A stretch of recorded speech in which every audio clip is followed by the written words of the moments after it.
Football is big business, and with billions of dollars flying all around the transfer market, player loyalty has become a very scarce commodity. That being said, these are the 8 biggest traitors in football history. Feel free to ask any Borussia Dortmund fan what they think about Robert Lewandowski, and you bet they'll spit at the sound of his name. The Polish striker proved to be one of the best finishers in the world during his time with Dortmund. Unfortunately, the yellow and black were not on the same level as rivals Bayern Munich. The Bavarian club knew that Lewandowski would betray his team if the right amount of money was dangled in front of him. That's exactly what happened in 2014, when the extremely wealthy Bayern Munich snatched the big man away. The worst part is, Bayern didn't even pay Dortmund a dime for Lewandowski, as his contract with the club had expired. However, they did offer him a salary that was juicier than anything Dortmund would have offered. Yeah, the Dortmund fans were hurt, but not as much as Juventus fans when this next player broke their hearts. Remember Gonzalo Higuain? He was one of Argentina's most clinical finishers in his prime, which made him a great asset for Juventus. Now, the Italian Serie A is one of the toughest leagues in the world, which is why a club as big as Juventus would consider losing their star player to a rival club a slap across the face. Well, AC Milan really hit the old lady hard when they managed to lure Higuain to the San Siro on a season-long loan deal in 2018. The only consolation the Juve fans got was the fact that Higuain wasn't as clinical for Milan as he was for them. Sadly, this next player didn't offer his former fans the same satisfaction of failing at his new club. I'm talking about none other than Luis Figo, when he did the unthinkable by dumping Barcelona for their most hated rivals,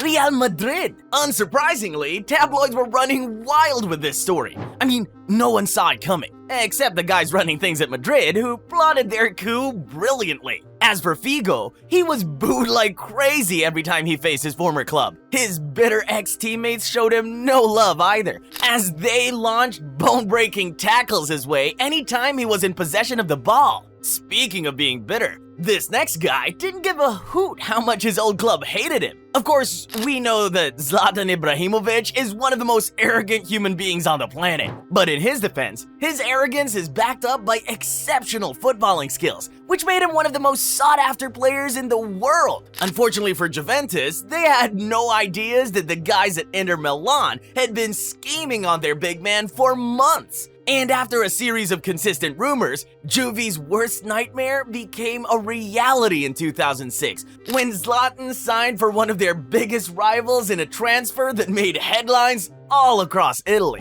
As if moving to Inter Milan wasn't bad enough, Zlatan also helped them win the league the following season at his former club's expense. But Zlatan isn't the only player to betray his club and win major honors with a rival club. Robin van Persie did the exact same thing when he made the villainous decision to leave Arsenal for Manchester United in 2012. At this time, Arsenal weren't as invincible as they used to be. They were slowly on the decline, while Manchester United were still waxing strong. Of course, United and Arsenal had a bitter rivalry, and dumping the Gunners for Alex Ferguson's squad made Van Persie an enemy as far as fans of the London side were concerned. Well, Van Persie didn't care if he was hated at Arsenal, as long as he won titles with United. Then he would argue that his betrayal was justified, and Mario Götze would have felt the same way too.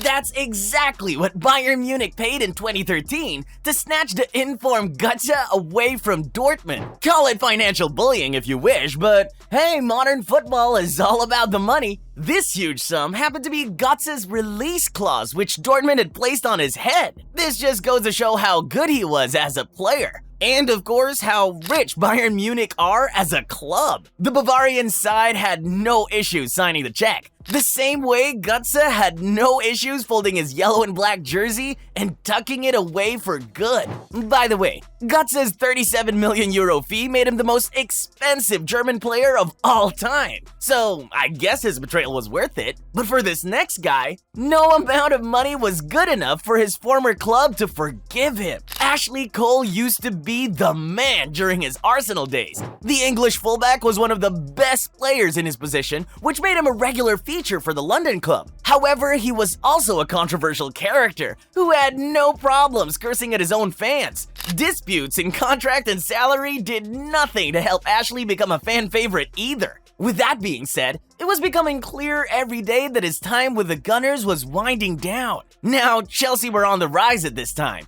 They had been taken over by Roman Abramovich, who brought mega bucks to the club, and coach Jose Mourinho would stop at nothing to keep strengthening his already solid squad. So, what do you do when you want one of the best left backs in the world and he's having scuffles with his club? You make a bid, of course. Ashley himself wanted to leave Arsenal. He had become disgruntled and would do anything to get out of his contract. So when Chelsea came calling for his signature in 2006, the decision to leave Arsenal was a no-brainer. Now, if Chelsea were just any other club, then maybe the Arsenal fans would have not been so pissed. But Chelsea just happens to be Arsenal's London rivals, and being strong title contenders only made the Gunners faithful more upset. Well, their hatred for Ashley Cole didn't stop the controversial defender from playing his heart out for Chelsea, with which he won numerous titles. These include the English Premier League, 4 FA Cups, 1 League Cup, and of course, 1 UEFA Champions League. Speaking of the Champions League, Arsenal has never won it,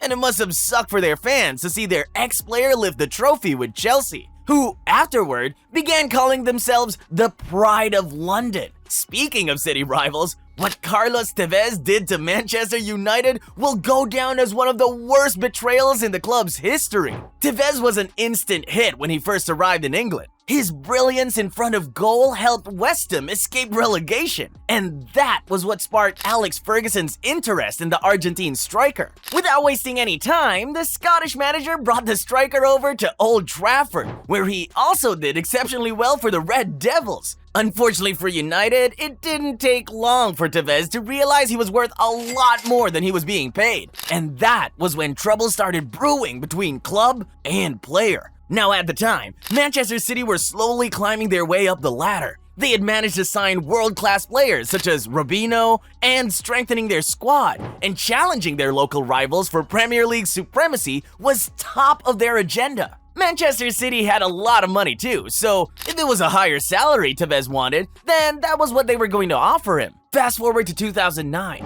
and Manchester City did the unthinkable when they placed a bid on Tevez. Now, nobody thought Manchester United would sell one of their best players to their noisy neighbors, which is why everyone had their jaws to the ground when the move was made official. Tevez had left Manchester United to sign for Manchester City. This was a big deal at the time, as it not only reaffirmed Manchester City's ambitions, but also showed that they could now snatch big players away from their most bitter rival. But if snatching players was the only problem in football, I bet we wouldn't be having a problem anyway. Cause when a national team betrayed an entire country on live TV, I knew for sure that the 2022 World Cup would go down in history. You know what? Just click this video to check it out.